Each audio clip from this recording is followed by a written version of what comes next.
सभी को नमस्कार। आपका स्वागत है आपके अपने ऑनलाइन। मैं कपिल कुमार सिंघल आपके लिए लेकर आया हूँ एटॉमिक स्ट्रक्चर। बहुत ही शानदार सीरीज में हमने लगभग सभी टॉपिक्स को कवर किया था और बात की थी पीवाईक्यू की।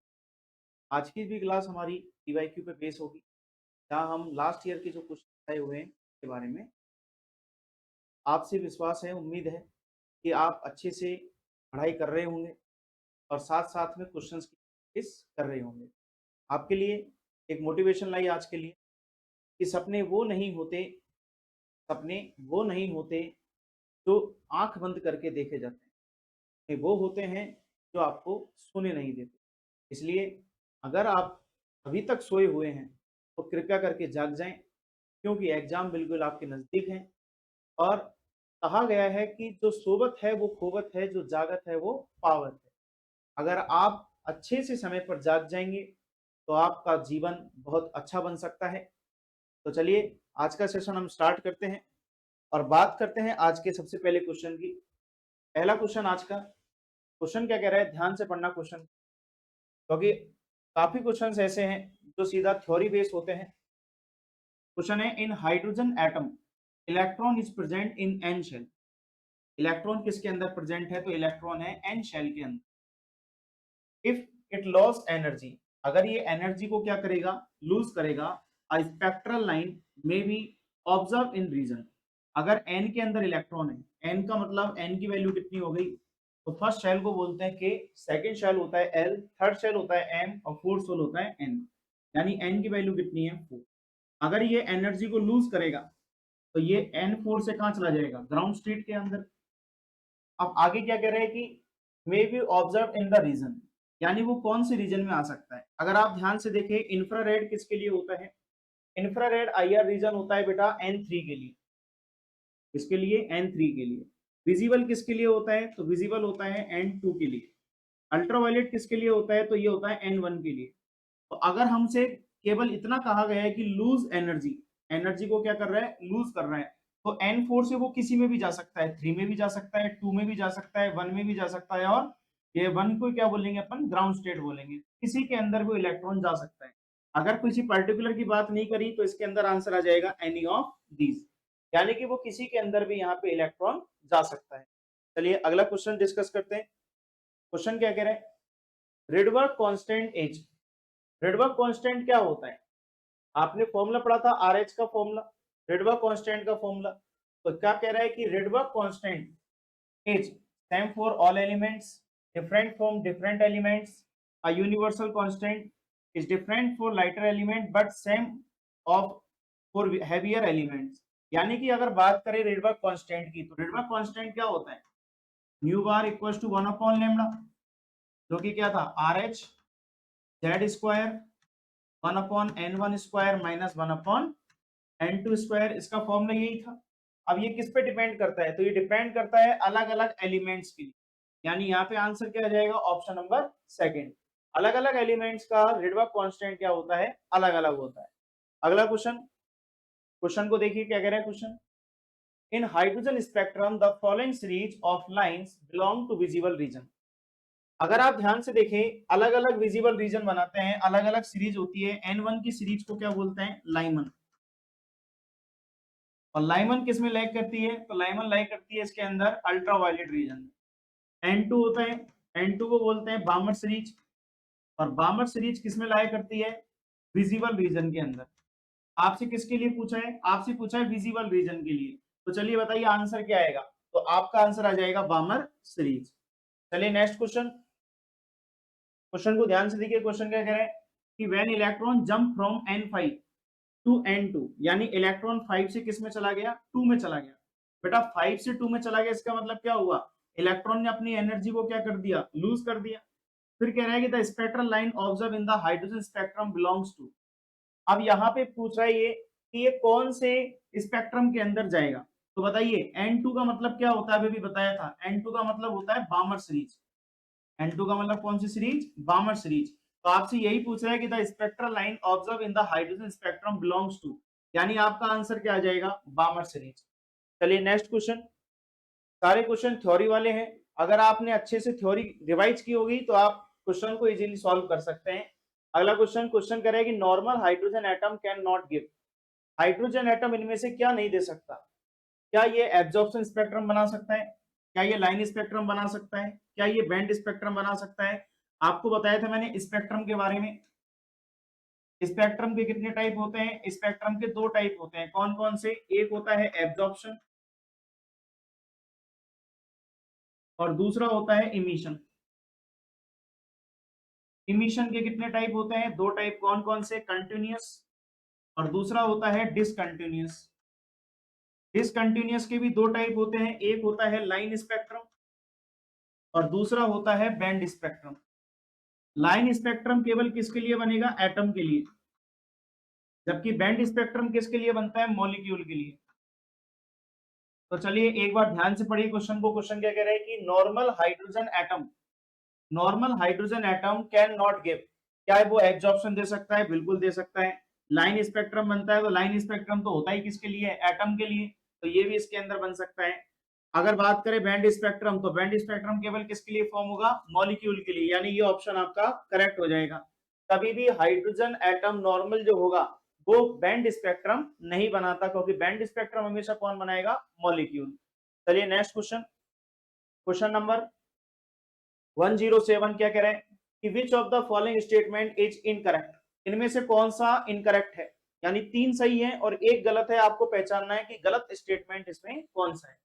पहला स्टेटमेंट पढ़िए ध्यान से, caesium rubidium were discovered by using their line spectrum.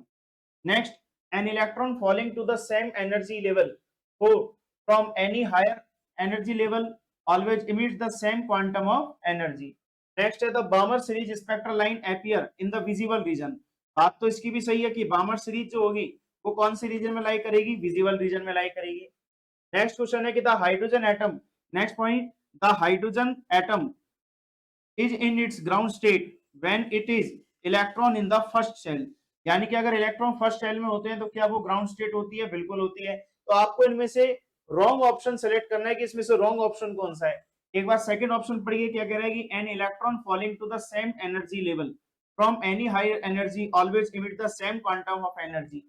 इसका मतलब यह है कि जब भी इलेक्ट्रॉन सपोज करते हैं 6 में और वो 2 के अंदर जाता है, तो जैसे ही हाई एनर्जी से लो एनर्जी में आएगा उसके नंबर ऑफ क्वांटम्स क्या हो जाएंगे? चेंज हो जाएंगे। तो यहाँ पे ये कह रहा है कि इनका क्या आना चाहिए? सेम आना चाहिए। क्या सेम आ सकता है क्या? तो कभी भी नहीं आएगा। तो आपका ऑप्शन कौन सा नंबर हो जाएगा? सेकंड। याद रखना, जब भी इलेक्ट्रॉन हाई एनर्जी से लो एनर्जी में आता है तो साथ साथ में उसके सेल भी चेंज हो जाता है और उसके क्वांटम नंबर भी चेंज हो जाते हैं। नेक्स्ट अगला क्वेश्चन पढ़िए, क्या कह रहे हैं, in the hydrogen spectrum lines belong to Lyman series are in. बेटा लाइमन सीरीज किसमें लाई करती है? तो लाइमन सीरीज किसमें लाई करती है? आपका आंसर आ जाएगा अल्ट्रावायलेट रीजन। कौन सा रीजन? Ultraviolet region. Next question, question है spectrum produce due to the transition of an electron from M to L shell. अगर कोई इलेक्ट्रॉन एम से कहां चला गया? एल में चला गया। एम से एल का मतलब क्या है? N1 को क्या बोलते हैं? K, 2 को क्या बोलते हैं? L, 3 को क्या बोलते हैं? M और 4 को क्या बोलते हैं? N।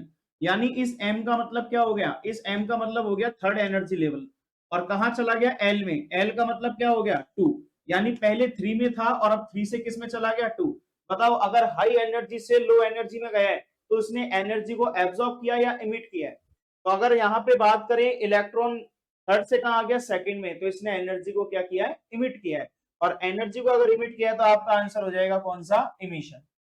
Next question, question number 1110 ये क्या कह रहा है इसमें कि which of the following transition are not allowed in the normal electronic emission spectrum of an atom.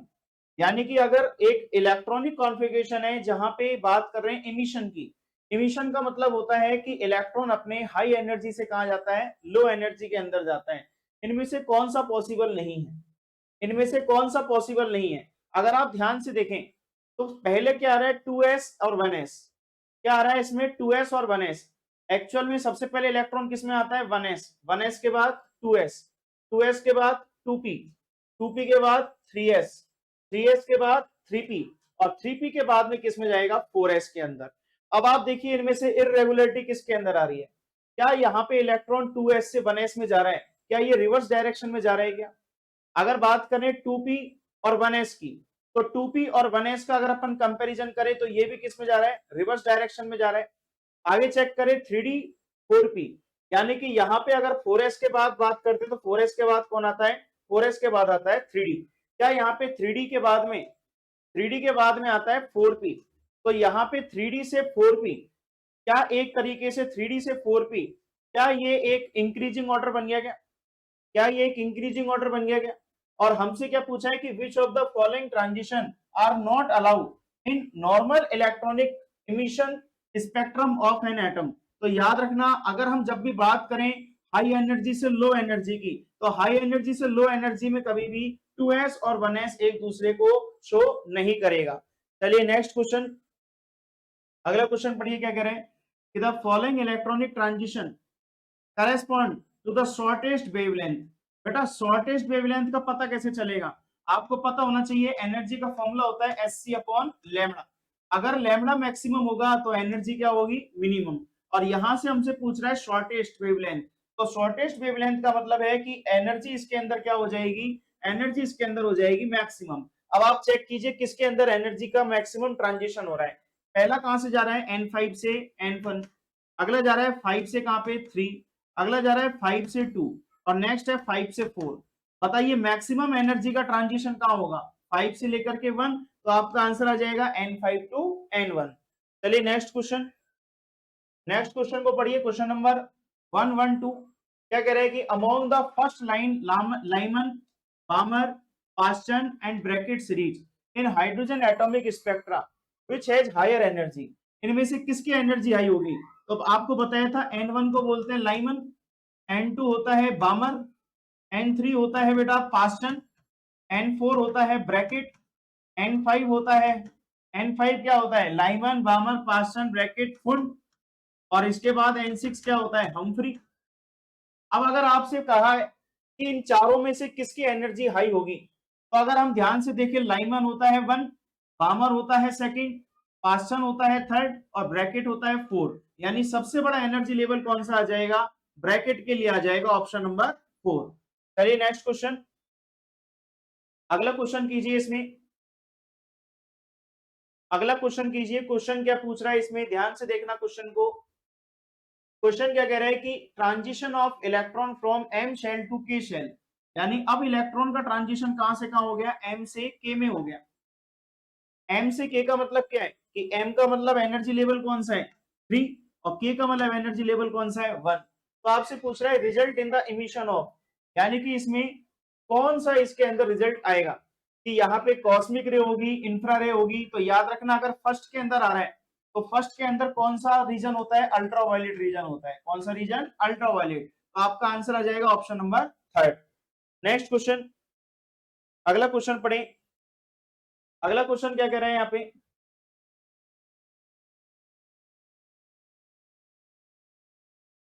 अगला क्वेश्चन कह रहे हैं असर्शन वाला है, a spectral line will be observe for 2px to 2py transition, यानी कि स्पेक्ट्रल लाइन है, उस स्पेक्ट्रल लाइन में, उस स्पेक्ट्रल लाइन में ऑब्जर्व हो रहा है क्या, 2px और 2py ट्रांजिशन। क्या आपको पता है 2px और 2py क्या है? p के अंदर होते हैं 3 ऑर्बिटल, एक ऑर्बिटल होता है px, एक होता है py, और एक होता है pz। अब ये कह रहा है कि a spectral line will be observe for 2px to 2py, यानी px और py के बीच में यहाँ पे अपने पास में क्या आ रहा है, स्पेक्ट्रल लाइन आ रहा है। फिर आगे कह रहा है कि रीजन इसका ये है कि the energy of x2p and x2p by orbitals is the same. बात तो बिल्कुल सही है, क्योंकि यहाँ पे दोनों के दोनों ऑर्बिटल जो होंगे, एक्चुअल में तीनों ऑर्बिटल, इन तीनों ऑर्बिटल की एनर्जी क्या होगी, सेम होगी। इन तीनों ऑर्बिटल की एनर्जी क्या होगी, सेम। और जिनकी एनर्जी सेम होती है ऑर्बिटल्स की, उनको बोलते हैं डीजनरेटेड ऑर्बिटल्स। कौन से ऑर्बिटल बोलते हैं, डीजनरेटेड ऑर्बिटल्स। अगर एनर्जी सेम होगी तो बताइए क्या इलेक्ट्रॉन का ट्रांजिशन होगा? अगर एनर्जी सेम होगी तो क्या इलेक्ट्रॉन का ट्रांजिशन होगा? नहीं। इलेक्ट्रॉन का ट्रांजिशन तभी हो सकता है जब वहां पे अलग अलग एनर्जी लेवल्स होते हैं। p के अंदर तीनों ऑर्बिटल की एनर्जी क्या होती है, सेम, इसलिए उनका आपस में कोई भी तरीके का ट्रांजेक्शन नहीं होगा। तो यहाँ पे हम ये कह सकते हैं कि असर्शन क्या हो जाएगा इसके अंदर गलत और रीजन क्या हो जाएगा सही। तो करेक्ट ऑप्शन बनेगा ऑप्शन नंबर 4। चलिए अगले क्वेश्चन को कीजिए। अगले क्वेश्चन को कीजिए, क्या आएगा अगला क्वेश्चन। अगला क्वेश्चन है कि the angular momentum of an electron due to its spin is given by. अगर हम बात करें यहाँ पे कि एक स्पिन दिया था, हुंड्स का एक रूल था जिसको बोलते हैं मल्टीपलिसिटी रूल, मल्टीप्लिसिटी रूल। और मल्टीप्लिसिटी रूल के अकॉर्डिंग इसका जो आंसर आएगा वो आ जाएगा ऑप्शन नंबर 1, क्योंकि एक सीधा सीधा यहाँ पे फॉर्मूला था इसके लिए, इसकी इक्वेशन के लिए, कि यहाँ पे एक फॉर्मूला था अंडर रूट एस, एस का मतलब होता है spin quantum number, S S plus 1 H upon 2 पाई। और इस तरीके से अपन अकॉर्डिंग टू हुंड मल्टीप्लिसिटी यहाँ पे कैलकुलेट कर सकते हैं। चलिए नेक्स्ट क्वेश्चन, अगले क्वेश्चन को पढ़िए, क्या कह रहे हैं कि the quantum level up to n3 has, यानी कि अगर n की वैल्यू 3 है तो इनमें से कौन कौन से क्वांटम लेवल्स बन सकते हैं। बेटा बताइए, n की वैल्यू अगर 3 है तो l की वैल्यू क्या हो सकती है। अगर n की वैल्यू 3 है तो l की वैल्यू क्या हो सकती है। तो क्वांटम नंबर में आपको बताया था कि principal quantum number is always greater than to azimuthal quantum number, यानी n की वैल्यू हमेशा किससे बड़ी होती है, l से बड़ी होती है। तो अगर यहाँ पे n की वैल्यू 3 है तो l की वैल्यू मैक्सिमम कितनी हो सकती है, 0 1 2। क्या यहाँ पे ये तीन वैल्यू इसके लिए पॉसिबल है। L0 को बोलते हैं s ऑर्बिटल, 1 को बोलते हैं p और 2 को बोलते हैं d। तो यहाँ पे आंसर आएगा आपका s p और d, ऑप्शन नंबर सेकंड। चलिए नेक्स्ट क्वेश्चन, अगले क्वेश्चन को पढ़िए, क्या कह रहा है क्वेश्चन।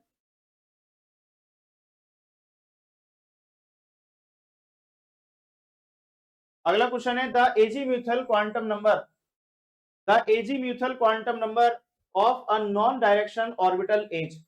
आपने पता, आपको पता है कि s जिसकी ऑर्बिटल की शेप होती है सर्कुलर, s ऑर्बिटल की शेप क्या होती है, सर्कुलर। क्या यहां से कोई भी, क्या यहां से कोई भी एक्सिस निकल सकती है, नहीं। तो आपका जो आंसर आएगा, अच्छा इसमें हमसे पूछ रहा है कि the azimuthal quantum number of a non direction orbital as, तो इसका आंसर क्या आ जाएगा, 0।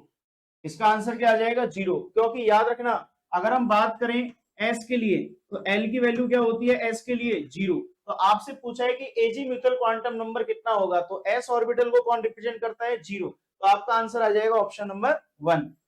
चलिए नेक्स्ट, अगला क्वेश्चन क्या कह रहा है कि the direction of a spin, the direction off spin off an electron is represented by, यानी कि यहाँ पे अपन स्पिन क्वांटम को किससे रिप्रेजेंट करते हैं, तो ध्यान रखना s से रिप्रेजेंट किया जाता है, या फिर अपन इसको ms भी बोल सकते हैं, या तो s बोल सकते हैं या ms बोल सकते हैं। इन दोनों का मतलब होता है स्पिन क्वांटम नंबर, इन दोनों का मतलब क्या होता है, स्पिन क्वांटम नंबर।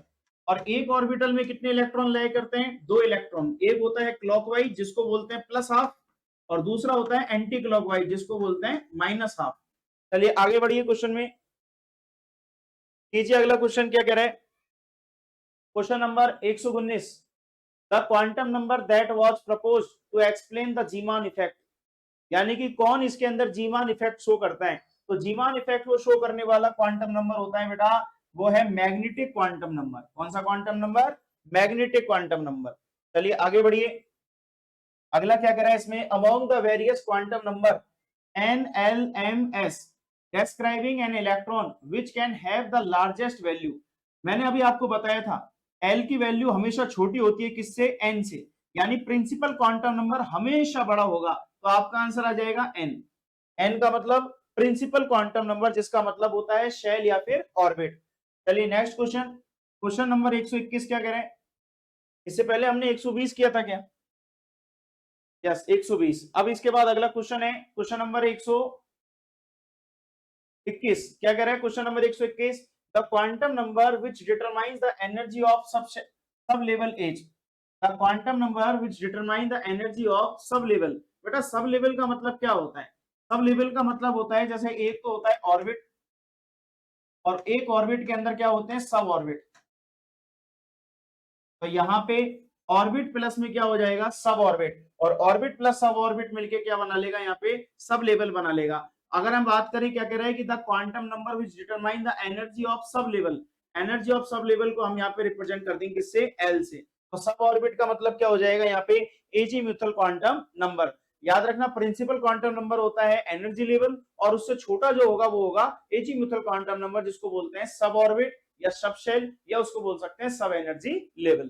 चलिए अगला question, question number 122, number of electrons of manganese with magnetic quantum number value 0।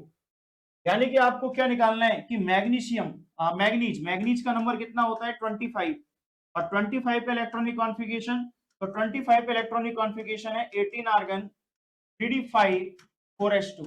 ये इसका होता है इलेक्ट्रॉनिक कॉन्फ़िगरेशन। आपको क्या बताना है, आपको बताना है कि number of electron manganese with magnetic quantum number value 0, यानी कि पहले से लेकर के आखिरी तक जिनके अंदर भी क्वांटम नंबर की वैल्यू 0 है, यानी m की वैल्यू 0 है, मैग्नेटिक क्वांटम नंबर की वैल्यू 0 है, उन सभी को काउंट करना है। चलिए आइए एक बार समझते हैं पूरा। सबसे पहले इलेक्ट्रॉन किस में आता है, 1s में, 1s के बाद 2s, तो यहाँ पे इसका इलेक्ट्रॉनिक कॉन्फ़िगरेशन लिखते थे 1s2 2s2 2p6 3s2 3p6, 3p6 के बाद में क्या आ जाएगा, 3p6 पे बाद में आता है 4s।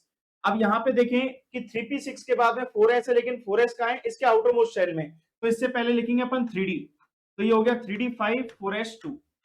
अब आपको क्या बताना है, आपको बताना है कि m की वैल्यू 0 के अंदर कितने इलेक्ट्रॉन्स लाई करेंगे। ध्यान से देखिए, क्या मैं इस s को m की वैल्यू 0 से डिनोट करता हूं, क्योंकि m का फॉर्मूला क्या होता है, -l टू +l, फॉर्मूला होता है मैग्नेटिक क्वांटम नंबर निकालने का -l से +l। अब s के लिए l की वैल्यू क्या होती है 0, तो ऑटोमेटिक m की वैल्यू क्या हो जाएगी 0। s के लिए भी क्या होती है m की वैल्यू 0। अगर मैं p को चेक करूं, अगर मैं किसको चेक करूं, p को चेक करूं, तो बताइए p के अंदर कहीं पे m की वैल्यू 0 आ सकती है क्या, क्या m के लिए, p के लिए m की वैल्यू 0 आएगी। अच्छा आगे चेक करें, ये भी क्या होता है 0। अगला चेक करो, अगले इसके अंदर s के अंदर क्या आ गया 0। अब एक बार इलेक्ट्रॉन्स को काउंट करो, यहाँ पे इलेक्ट्रॉन्स को काउंट कीजिए कितने इलेक्ट्रॉन आ रहे हैं। क्या यहाँ पे इलेक्ट्रॉन 2 टू 4 टू 6 टू 8, क्या यहाँ पे 8 इलेक्ट्रॉन की पॉसिबिलिटी बन रही है। अब आगे देखना, अगर मैं बात करूं यहाँ पे आपसे, क्या मैं 2p के अंदर भी, क्योंकि 2p किससे बना हुआ है, 2p के अंदर होते हैं 3 ऑर्बिटल, और पहले ऑर्बिटल के लिए अपन क्या बोलेंगे +1 या -1, बीच वाला क्या हो जाएगा 0, तीसरा क्या हो जाएगा +1 और -1। कितने इलेक्ट्रॉन है 6 इलेक्ट्रॉन, तो 1 2 3 4 5 6, क्या 0 वाले के अंदर भी 2 इलेक्ट्रॉन काउंट करेंगे क्या।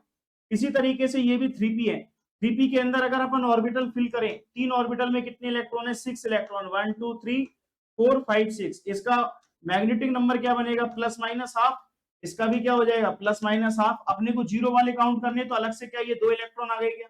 इसी तरीके से बात करें डी की, डी में कितने ऑर्बिटल होते हैं, तो बेटा डी में होते हैं 5 ऑर्बिटल, और डी में 5 ऑर्बिटल है, सभी के पास सिंगल सिंगल इलेक्ट्रॉन है।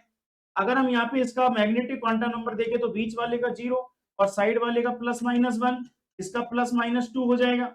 इसी तरीके से इसका भी क्या होगा +-1, और इसका हो जाएगा +-2। तो क्या 0 के अंदर एक इलेक्ट्रॉन और काउंट है।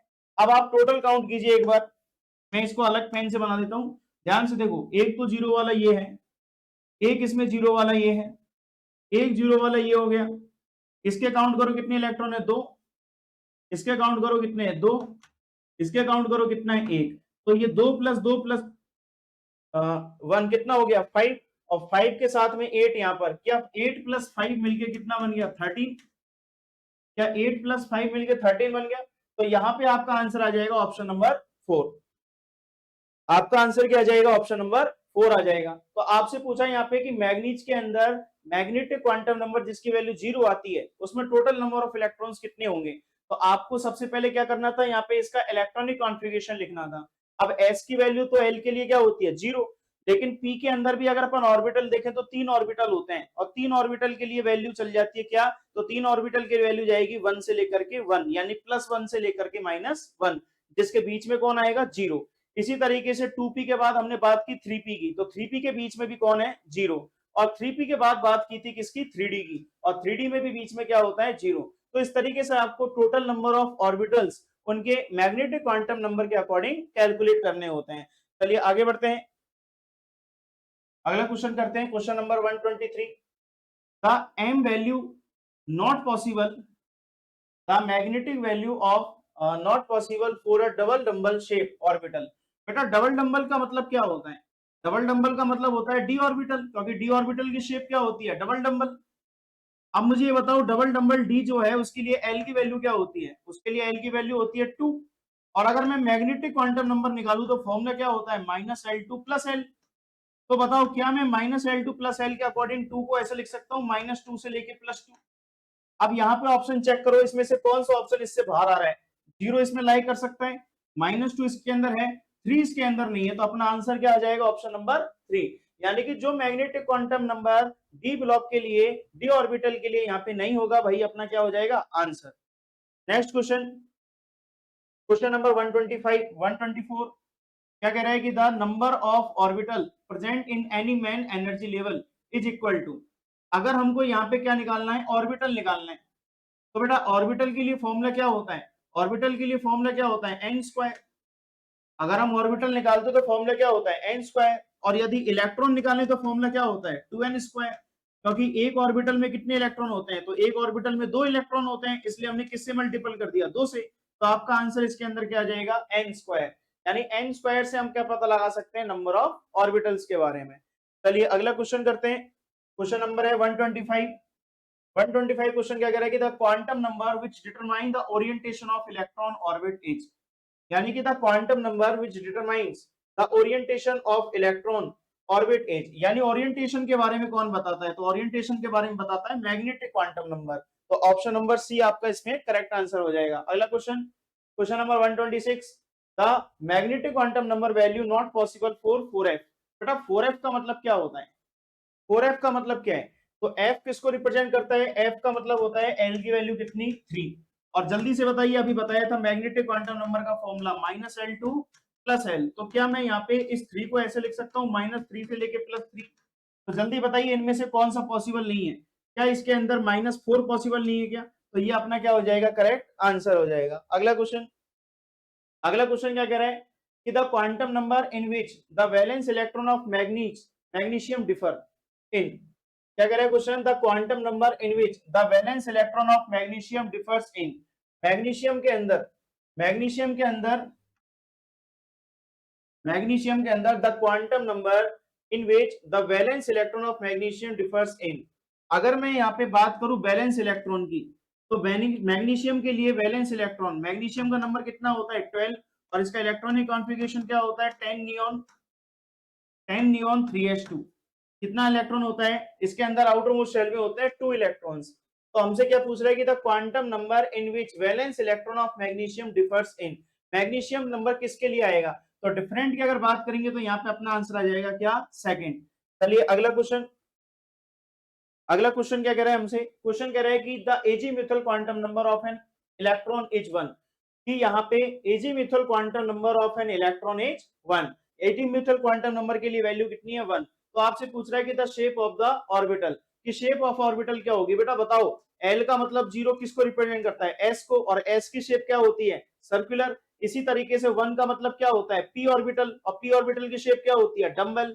अगर मैं एल की वैल्यू को 2 कर दूंगा तो इसको क्या बोलेंगे? D orbital. और डी ऑर्बिटल की शेप क्या होती है? Double dumbbell. तो क्या इसके अंदर अगर वैल्यू कितनी है? 1, अगर 1 वैल्यू है तो पी ऑर्बिटल, और पी ऑर्बिटल की शेप के अकॉर्डिंग क्या आ जाएगा आपका आंसर? Dumbbell shape. कौन सी शेप आ जाएगी? Dumbbell shape. चलिए next question, question number 129 the lowest orbital in which an electron with azimuthal quantum number value is 3। यानी कि आपको बताना है कि अगर एजीमुथल क्वांटम नंबर की वैल्यू कितनी है? 3, तो सबसे छोटा ऑर्बिटल इसमें अंदर कौन सा होगा? इसमें सबसे छोटा ऑर्बिटल कौन सा होगा? The lowest orbital in which, the lowest orbital in which, एक काम कीजिए, यहां पे ऑर्बिटल की जगह ऑर्बिट कर लीजिए। ये इसके अंदर ऑर्बिटल नहीं आएगा, इसके अंदर आएगा ऑर्बिट, क्योंकि ऑर्बिटल तो इसने ऑटोमेटिक दिया हुआ है। ऑर्बिटल की वैल्यू कितनी दे रखी है इसने? 3। आपसे पूछ रहा है कि लोएस्ट ऑर्बिट कौन सा होगा। तो बेटा बताइए, अगर एल की वैल्यू 3 है, अगर एल की वैल्यू कितनी है? 3, तो यहाँ पे लोएस्ट वैल्यू क्या हो सकती है? तो याद रखना n is always greater than, n is always greater than l. यानी कि एल से बड़ा हमेशा क्या होगा? एन होगा। और अगर मैं यहाँ पे बात करूं आपसे कि एल की वैल्यू 3 किसको रिप्रेजेंट कर रहा है, तो एल की वैल्यू 3 रिप्रेजेंट कर रहा है किसको? एफ को। यानी कि f ऑर्बिटल को, और f ऑर्बिटल हमेशा कहां से स्टार्ट होता है, 4 से। एक होता है 4f और एक होता है 5f। तो अगर मैं यहाँ पे चेक करूं कि इसका मिनिमम नंबर क्या बनेगा, तो क्या इसका मिनिमम नंबर 4 बन जाएगा। और वैसे भी देखो सीधा कर सकते हैं, अगर l की वैल्यू 3 है तो n की वैल्यू इससे बड़ी होगी, तो इससे बड़ी होगी तो मिनिमम वैल्यू क्या हो सकती है, 4 हो सकती है। और आपसे यही तो पूछा है द लोएस्ट वैल्यू, तो लोएस्ट वैल्यू का आंसर क्या हो जाएगा इसके अंदर, ऑप्शन नंबर 1, यानी कि आपका सही आंसर आ जाएगा यहाँ पे 4।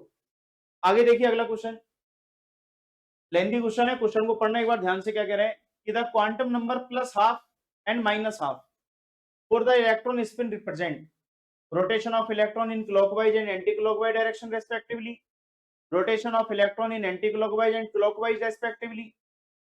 अगला क्या कह रहा है, magnetic moment of the electron point up and down respectively.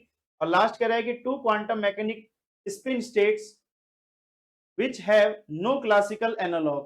बेटा याद रखना, अगर यहाँ पे अपने को क्वांटम नंबर दे रखा है प्लस हाफ और माइनस हाफ, और यहाँ पे मेंशन नहीं है, यहाँ पे मेंशन नहीं है कि किस इलेक्ट्रॉन के लिए बात कर रहा है, तो हम यहाँ पे बोलेंगे कि two quantum number mechanical spin state that they have no classical analogue. तो यहाँ पे इसका करेक्ट ऑप्शन आ जाएगा ऑप्शन नंबर 4।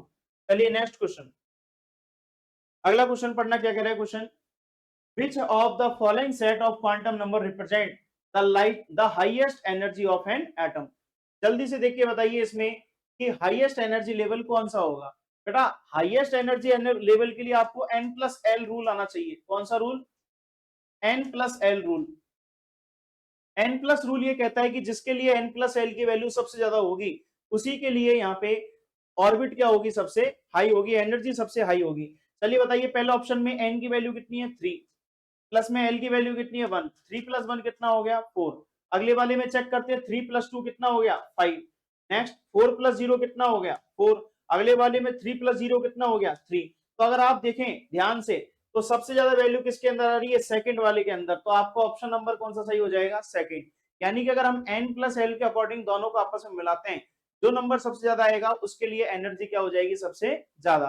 चलिए नेक्स्ट क्वेश्चन, अगला क्वेश्चन सॉल्व करते हैं। Question number 132, the quantum number that represent the energy level of the orbit. Quantum number किसको रिप्रेजेंट करता है, तो यहाँ पे क्वांटम नंबर को रिप्रेजेंट करते हैं किससे, एन से रिप्रेजेंट करते हैं, जो कि किसको बताता है, एनर्जी लेवल को बताता है। अगला क्वेश्चन, क्वेश्चन कह रहा है कि number of orbitals used by chromium for filling of electron as. Number of orbitals, बेटे क्रोमियम का नंबर कितना होता है, क्रोमियम का नंबर है 24। इसका इलेक्ट्रॉनिक कॉन्फ़िगरेशन क्या होता है, 18 आर्गन 3d5 4s1। अब आपसे पूछ रहा है कि इसमें कितने ऑर्बिटल की जरूरत पड़ी हमको। अगर शुरू से देखें तो सबसे पहले आएगा 1s के बाद 2s के बाद 2p के बाद में 3s के बाद 3p के बाद में क्या आ गया 4s और 4s के बाद 3d। अब यहाँ पे चेक करें कितने ऑर्बिटल है, s में कितने ऑर्बिटल होता है, एक। s में कितने ऑर्बिटल होता है, एक। p में कितने ऑर्बिटल होते हैं, 3। वापस s में कितने ऑर्बिटल है, एक। p में कितने ऑर्बिटल है, 3। बात करें s में कितने ऑर्बिटल है, एक। और d में कितने ऑर्बिटल होते हैं, तो d में होते हैं 5 ऑर्बिटल। d में कितने ऑर्बिटल होते हैं बेटा, 5 ऑर्बिटल। अब चेक करो एक बार सबके अंदर मिलाओ, देखो कितना नंबर आता है, 1 2 2 और 3 5 6 6 3 9 और 1 10 और 10 और 5 15। यानी आपका ऑप्शन कौन सा सही हो जाएगा, ऑप्शन नंबर 4। तो इस तरीके से याद रखना, आपसे पूछ सकता है अलग अलग ऑर्बिटल्स के अंदर कि आपने अगर किसी एटम को, किसी एलिमेंट्स के अंदर किसी इलेक्ट्रॉन को फिल किया तो वहां पे कितने नंबर ऑफ ऑर्बिटल्स के अंदर कैलकुलेट हो रहे हैं। चलिए नेक्स्ट क्वेश्चन, अगला क्वेश्चन पढ़े, यहाँ पे क्या कह रहे हैं। अगला क्वेश्चन कह रहा है कि the orbital having minimum m value. Minimum m value किसके लिए होगी, तो याद रखना मिनिमम एम की वैल्यू क्या होती है, 0। और 0 का मतलब होता है कौन सा ऑर्बिटल, एस ऑर्बिटल। और एस ऑर्बिटल की शेप होती है सर्कुलर। तो यहाँ पे आपका आंसर आ जाएगा स्फेरिकल इन शेप, यानी कि स्फेरिकल इन शेप का मतलब हो जाएगा कौन सा ऑर्बिटल, एस ऑर्बिटल। चलिए नेक्स्ट क्वेश्चन, नेक्स्ट क्वेश्चन क्या कह रहा है कि the orbital angular momentum of an electron in an atom depends on. यानी कि ऑर्बिटल का एंगुलर मोमेंटम किस पे डिपेंड करता है, तो जैसे ऑर्बिट का डिपेंड करता है किसके ऊपर, एन के ऊपर, इसी तरीके से ऑर्बिटल एंगुलर मोमेंटम किस पे डिपेंड करेगा, एल के ऊपर। एल का मतलब सेकेंडरी क्वांटम नंबर या जिसको बोलते हैं अपन एजीम्यूथल क्वांटम नंबर। चलिए नेक्स्ट क्वेश्चन, अगला क्वेश्चन करते हैं। क्वेश्चन नंबर है 136। क्या कराइए हमसे कि the quantum number which determine the number of sub energy level in any main energy level is, क्या कह रहा है कि the quantum number which determine the number of sub energy level, the number of sub energy level in any main energy level is, यानी कि अब यहाँ पे अगर हम बात करें सब एनर्जी लेवल का मतलब क्या होता है, ऑर्बिटल, और ऑर्बिटल में हमसे कह रहा है कि इन एनी मैन एनर्जी लेवल, तो मैन एनर्जी लेवल को काउंट करने के लिए क्या निकाला जाएगा, एन निकाला जाएगा, यानी कि इसका प्रिंसिपल क्वांटम नंबर निकाला जाएगा। चलिए next question, the azimuthal quantum number and the principal quantum number of 17th electron is, बेटा 17 इलेक्ट्रॉन के लिए आपको पता है कि 17 पे कौन आता है, आपको पता है क्या कि 17 पे कौन आता है, तो 17 पे कौन आता है, 17 पे आता है क्लोरीन, 17 पे कौन आता है, क्लोरीन। अगर मैं क्लोरीन का इलेक्ट्रॉनिक कॉन्फ़िगरेशन लिखूंगा तो क्या लिखूंगा, 10 नियॉन 3s2 3p5, क्या हो जाएगा 3s2 3p5। तो आपसे पूछ रहा है कि the AG mutual quantum number यहाँ पे क्या हो जाएगा, तो लास्ट वाले के लिए एजी म्यूचुअल क्वांटम नंबर p का मतलब l की वैल्यू कितनी होती है 1, और इसके लिए प्रिंसिपल क्वांटम नंबर कितना है, तो n की वैल्यू कितनी है 3। चलिए देखिए कौन सा ऑप्शन में आ रहा है, क्या पहले ऑप्शन के अंदर l की वैल्यू 1 और n की वैल्यू 3 आ रहा है, ये आपका हो जाएगा करेक्ट आंसर। अगला क्वेश्चन, अगला क्वेश्चन देखिए ध्यान से, the number of sub energy levels present in any main energy level is equal to the number of sub energy level present in any main energy level is equal to, तो याद रखना अगर आपको यहाँ पे क्या निकालनी है, मैन एनर्जी लेवल, तो मैन एनर्जी लेवल के लिए क्या करेंगे अपन, n प्लस यहाँ पे क्या कर देंगे, the number of sub energy level present in any energy level is n-1, इसके लिए क्या आ जाएगा, यहाँ पे n-1 के अकॉर्डिंग आ जाएगा। नेक्स्ट क्वेश्चन, क्वेश्चन कह रहा है कि the maximum number of electron that can be accommodate in all the orbitals for which l equal to 3, बेटा l इक्वल टू 3 का मतलब क्या होता है, तो l की वैल्यू अगर 0 है तो इसका मतलब है f ऑर्बिटल, और f में कितने ऑर्बिटल होते हैं 7, f में अगर 7 ऑर्बिटल है तो मैक्सिमम इलेक्ट्रॉन कितने हो सकते हैं, एक एक करके भरने पे, तो एक एक करने भरने पे यहाँ पे आंसर आ जाएगा कितने इलेक्ट्रॉन, 14 इलेक्ट्रॉन, आपका आंसर आ जाएगा option number D. Okay next question, अगला क्वेश्चन क्या कह रहे हैं, the maximum number of electrons with spin value plus half in the orbital with azimuthal quantum number value L2 and the magnetic quantum number m, यानी कि यहाँ पे अगर इन सभी वैल्यू को रखें तो बताइए प्लस हाफ वाली वैल्यू कितनी आ जाएगी। क्या आप यहाँ पे ऐसे क्वेश्चन को करने के लिए हमको अगर यहाँ पे मैक्सिमम नंबर ऑफ इलेक्ट्रॉन निकालना है, जहाँ पे एजीम्यूथल क्वांटम नंबर की वैल्यू कितनी दे रखी है 2, बेटा L2 किसको रिप्रेजेंट कर रहा है, L2 यहाँ पे किसको रिप्रेजेंट कर रहा है, L2 रिप्रेजेंट कर रहा है किसको, L2 रिप्रेजेंट कर रहा है D को, और यहाँ पे बात करें अपन की n की वैल्यू क्या हो सकती है, तो n की वैल्यू को निकालने के लिए अपन को क्या चाहिए कि L जो है इससे छोटा होना चाहिए, यानी L अगर छोटा होगा तो n की वैल्यू कितनी हो जाएगी 3, तो मैं क्या यहाँ पे 3D बना सकता हूँ क्या मैं यहाँ पे 3D बना सकता हूँ क्या, और अगर मैं यहाँ 3D बनाऊं, अगर मैं यहाँ 3D बनाऊं तो 3D के लिए मुझे कितने ऑर्बिटल चाहिए, 5 ऑर्बिटल, डी के अंदर कितने ऑर्बिटल होते हैं 5, और इसका ओरिएंटेशन करूं तो इसका ओरिएंटेशन होता है m की वैल्यू क्या होती है, m का फॉर्मूला -l से लेके +l, और l की वैल्यू कितनी है 2, तो फॉर्मूला क्या बनेगा -2 से लेके +2। अगर यहाँ पे मैं +2 रख दूं -2 रख दूं, इसको मैं +1 -1 बोल दूं 0, ये हो जाएगा +1 -1, ये हो जाएगा +2 -2। तो आपको किसके लिए पूछा है, आपको पूछा है यहाँ पे m की वैल्यू किसके लिए, +2 के लिए, तो m की वैल्यू +2 के लिए हम क्या करेंगे, तो m की वैल्यू +2 के लिए यहाँ पे कितने ऑर्बिटल हो गए, अगर हम यहाँ पे तरीके से देखें तो एक को अगर अपन प्लस मान ले, दूसरे को अगर अपन माइनस मान ले, तो यहाँ पे नंबर के अकॉर्डिंग प्लस हाफ और माइनस हाफ निकालना है, क्या निकालना है, एक का प्लस हाफ और दूसरे का माइनस हाफ, तो एक में होता है क्लॉकवाइज एंटी क्लॉकवाइज, और दूसरे में भी होगा क्लॉकवाइज और एंटी क्लॉकवाइज। तो अगर सिर्फ अपन से +2 के लिए पूछे तो हम क्या यहाँ पे एक लगा सकते हैं क्या हम यहाँ पे एक लगा सकते हैं, क्योंकि हमको केवल एक को मतलब प्लस मानना है और दूसरे को क्या मानना है माइनस, और आपसे पूछा है +2 के बारे में, तो अगर मैं इसको +2 बोल दूं और इसको -2 बोल दूं, तो इस +2 वाले के अंदर आधे वाले का इलेक्ट्रॉन का जो स्पिन होगा वो क्या होगा, प्लस हाफ होगा, तो आपका आंसर आ जाएगा 1। Next question, the atomic number of element x y and z, और तीनों के यहाँ पे क्या दे रखे हैं, एटॉमिक नंबर दे रखे हैं।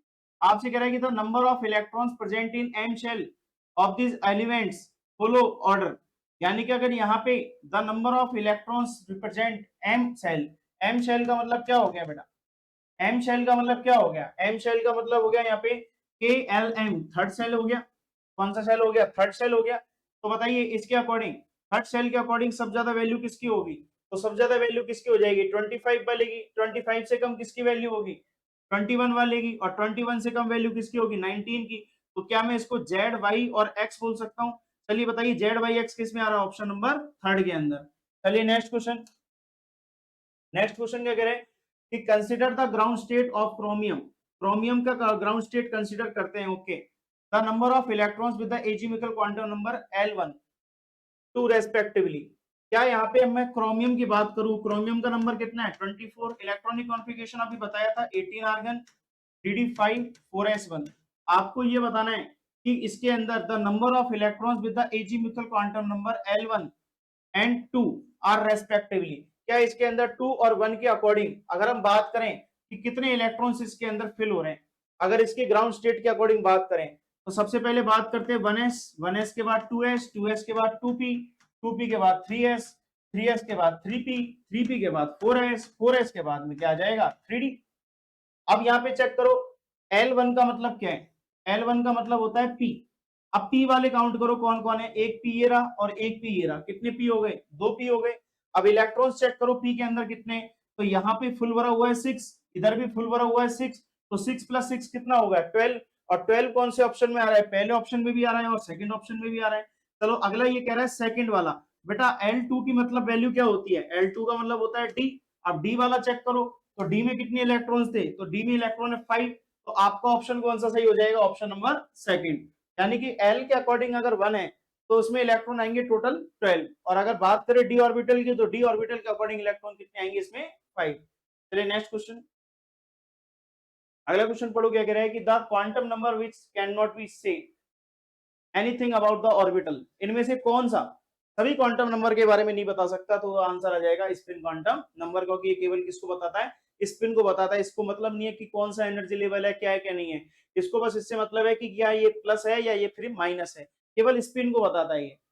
अगला question, the orbital with the maximum number of possible orientation.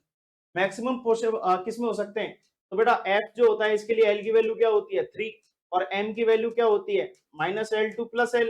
तो सबसे ज्यादा आंसर आ जाएगा ऑप्शन नंबर 4 के अंदर। चलिए next question, the ion that has different number of electron in the ultimate and penultimate shell. The ion that has different number of electron in their ultimate and penultimate. बेटा जानते हो क्या ultimate और penultimate क्या होता है? Ultimate होता है, अल्टीमेट शेल क्या होता है? अल्टीमेट शेल होता है outermost shell. Ultimate shell क्या होता है? Outermost shell. और पेनल्टीमेट शेल क्या होता है? पेनल्टीमेट शेल क्या होता है? तो पेनल्टीमेट शेल का मतलब होता है just before, just before outermost shell, just before outermost shell. चलो चेक करते हैं। अगर हम जैसे इस क्वेश्चन को अगर देखें, सोडियम है, सोडियम प्लस है, सोडियम प्लस का इलेक्ट्रॉनिक कॉन्फ़िगरेशन क्या होगा? तो सोडियम इलेक्ट्रॉन इसका होगा, इसमें से एक इलेक्ट्रॉन चला जाएगा तो क्या बचेगा? इसमें बचेगा 10 नियॉन। तो हम इसको सीधा लिख सकते हैं क्या? हम इसको लिख सकते हैं 1s2 2s2 2p6। चलो पोटेशियम का देखो, पोटेशियम का कितना आ गया? प्लस। बेटा पोटेशियम प्लस का मतलब है 19 में से एक गया, कितना बचेगा? 18। और 18 को मैं क्या लिख सकता हूँ? 1s2 2s2 2p6 3s2 3p6। चलिए अगला चेक कीजिए, क्लोरीन माइनस। बेटा क्लोरीन माइनस क्या होगा कि 17 और 1 कितना हो गया? 18। 17 और 1 कितना हो गया? 18। अच्छा ये भी तो 18 था, अगर मैं 19 में से एक घटाऊंगा तो कितना बचेगा? 18 बचेगा। इसी तरीके से क्लोरीन में अगर एक ऐड करूंगा तो कितना हो जाएगा? 18 हो जाएगा। तो इन दोनों के अंदर तो सेम आ गया। अगला चेक करते हैं कैल्शियम +2। बेटा कैल्शियम +2 का मतलब क्या है? कैल्शियम का नंबर होता है 20 और +2 का मतलब है इसने 2 इलेक्ट्रॉन को क्या कर दिया? डोनेट। अगर ये 2 इलेक्ट्रॉन को डोनेट करेगा तो 20 में से 2 गया, कितना बच गया? 18 बच गया। क्या इन तीनों के अंदर सेम नंबर ऑफ इलेक्ट्रॉन आ रहे हैं? तो आपका ऑप्शन कौन सा हो जाएगा? Option number 1 Na+। क्योंकि Na+ के अंदर अल्टीमेट शेल और पेनल्टीमेट शेल के अंदर अलग अलग क्या आ जाएंगे? यहाँ पे इलेक्ट्रॉन आ जाएंगे। चलिए अगला क्वेश्चन कीजिए। अगला क्वेश्चन क्या कह रहा है कि the electron identify by quantum number n and l। The electron identify by quantum number n and l। फिर आगे कह रहा है कि can be replaced in order of increasing energy from lowest to highest. आपको इलेक्ट्रॉन को lowest से highest में फिल करना है। देखो सेम वही चीज आएगी, कौन सी, n+l, यही फॉर्मूला फॉलो होगा, n+l। जोड़ो फटाफट से, n और l कितना हो गया 5, इसका n और l कितना हो गया 4, इसका n और l कितना हो गया 5, इसके लिए कितना हो गया 4। तो बताओ सबसे लोअर एनर्जी ऑर्बिटल कौन सा होगा? अगर मैं आपसे पूछूं बताइए इसमें सबसे लो एनर्जी ऑर्बिटल कौन सा है, तो लो एनर्जी ऑर्बिटल हो गया कौन सा, 4 और 4, यानी कि सेकंड और फोर्थ। अब सेकंड और फोर्थ का कंपैरिजन करूं अगर मैं, तो यहाँ पे कौन सा डिसाइड करेगा फैक्टर, तो फैक्टर डिसाइड करेगा n। याद रखना अगर n+l जब सेम आ जाता है, जब n+l सेम आ जाता है तो इसको कौन डिसाइड करता है, इसको डिसाइड करता है n। यानी n जो छोटा होगा वो सबसे कम एनर्जी लेवल है, तो फोर्थ की एनर्जी सबसे कम होगी। देखिए एक बार कौन सा ऑप्शन आ रहा है जिसमें फोर्थ की एनर्जी सबसे कम है, तो मुझे तो इसके अंदर एक ही ऑप्शन दिखाई दे रहा है, ऑप्शन नंबर 1, और ये आपका क्या हो जाएगा करेक्ट आंसर। चलिए नेक्स्ट क्वेश्चन, अगला क्वेश्चन पढ़िए क्या कह रहा है कि due to which of the following reason the nitrogen shows the three unpaired electron. बेटा नाइट्रोजन का नंबर कितना होता है, नाइट्रोजन का नंबर होता है 7, और 7 का इलेक्ट्रॉनिक कॉन्फ़िगरेशन लिखते हैं तो क्या लिखते हैं, 2 हीलियम 2s2 2p3। और अगर मैं p के अंदर लास्ट में कितने ऑर्बिटल बना दूं, 3 ऑर्बिटल। तो एक साइंटिस्ट आया था जिसका नाम है हुंड, एक साइंटिस्ट आया था जिसका नाम क्या है, हुंड। हुंड ने बोला कि इलेक्ट्रॉन को हमेशा एक एक करके भरा जाता है, तो तीनों के अंदर एक एक इलेक्ट्रॉन आएगा। तो देखिए क्या कह रहा है कि सो 3 अनपेयर इलेक्ट्रॉन, क्या ये तीनों के तीनों अनपेयर इलेक्ट्रॉन है? तो ये बात किसने बताई थी, हुंड ने। ये बात किसने बताई थी, हुंड ने। तो हुंड के अकॉर्डिंग इलेक्ट्रॉन को हमेशा एनर्जी ऑर्बिटल्स में एक एक करके भरा जाता है, और वो कौन से ऑर्बिटल होंगे, तो वो होंगे डीजनरेटेड ऑर्बिटल जिनकी एनर्जी क्या होगी, सेम होगी। चलिए नेक्स्ट क्वेश्चन, क्वेश्चन पढ़िए क्या कह रहे हैं कि द स्टेटमेंट, एक स्टेटमेंट है, no two electron in an atom can have all 4 quantum number identical. बिल्कुल सही बात, कभी भी एक इलेक्ट्रॉन या एक से ज्यादा इलेक्ट्रॉनों के क्वांटम नंबर इक्वल नहीं हो सकते चारों।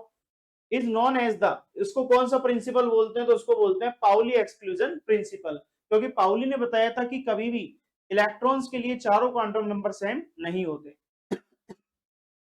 चलिए आगे देखते हैं अगला क्वेश्चन। नेक्स्ट क्वेश्चन है, if Pauli exclusion principle is not known. अगर पाउली एक्सक्लूजन प्रिंसिपल नहीं होता, अगर पाउली एक्सक्लूजन प्रिंसिपल नहीं होता, तो आपसे कह रहा है कि the electronic arrangement of lithium atom is.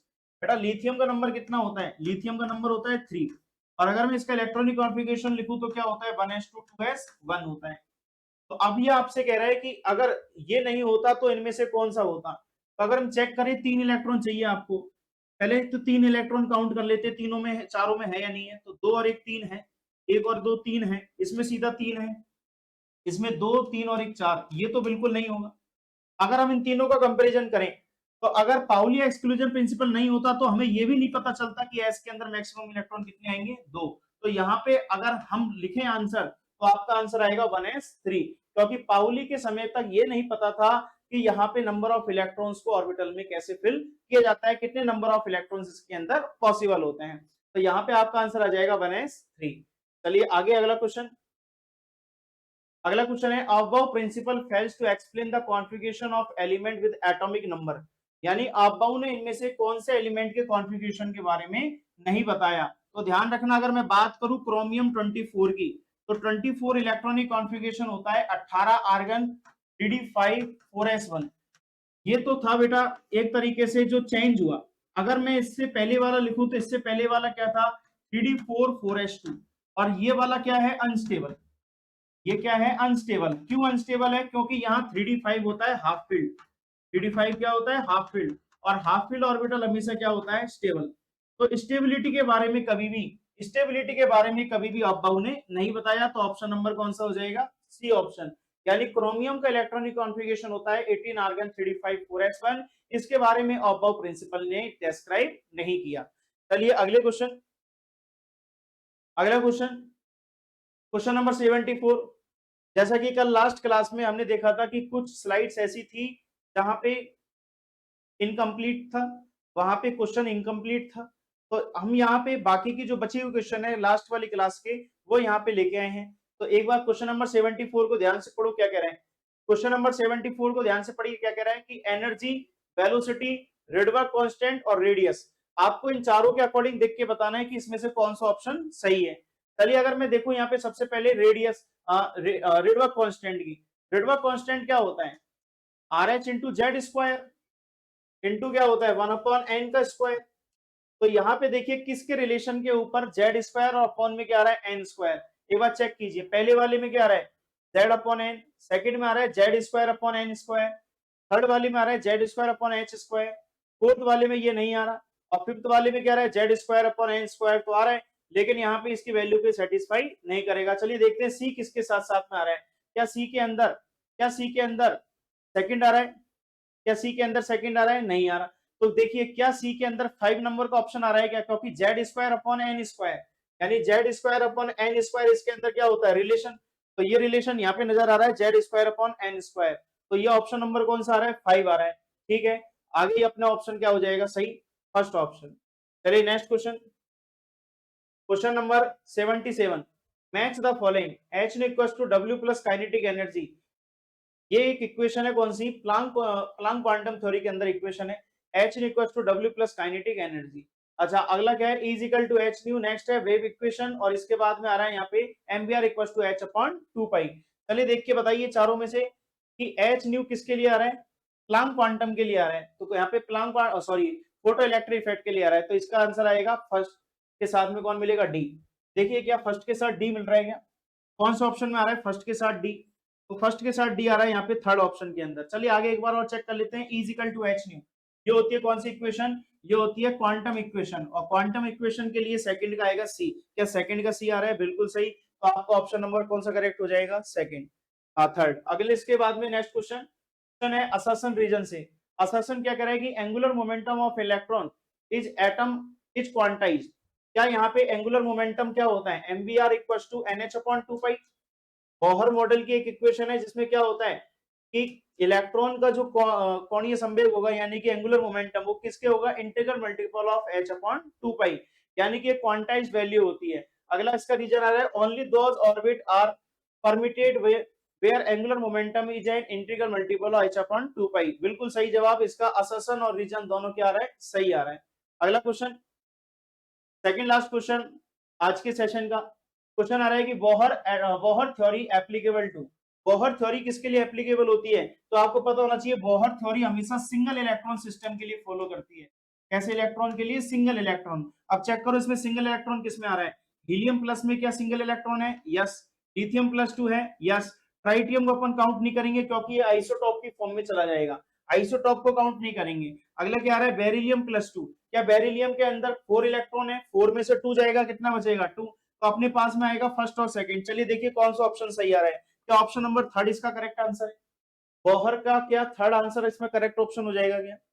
और आज का लास्ट क्वेश्चन सेशन का क्वेश्चन है असर्शन रीजन से, असर्शन आ रहा है not all emission lines are available in absorption spectrum, क्या कह रहा है असर्शन कि not all emission lines are available in absorption spectrum, और इसका रीजन बता रहे हैं कि spectrum of hydrogen atom is only absorption spectrum, क्या यहाँ पे हाइड्रोजन एटम केवल और केवल एब्जॉर्प्शन स्पेक्ट्रम हो सकता है, बिल्कुल गलत बात, क्योंकि हाइड्रोजन स्पेक्ट्रम एक तरीके से क्या हो सकता है, लाइन स्पेक्ट्रम हो सकता है, इमिशन हो सकता है, और इमिशन के अंदर भी डिसकंटिन्यूअस स्पेक्ट्रम ये हो सकता है। जबकि पहला क्या है इसके अंदर सेशन कि not all emission lines are available in absorption spectrum, बिल्कुल सही जवाब, क्योंकि एमिशन के अंदर यहाँ पे सभी तरह की वेवलेंथ प्रेजेंट नहीं होती, तो इसका ऑप्शन आ जाएगा assertion is wrong but reason is assertion is right but reason is wrong. कौन सा ऑप्शन हो जाएगा इसके अंदर, ऑप्शन नंबर थर्ड।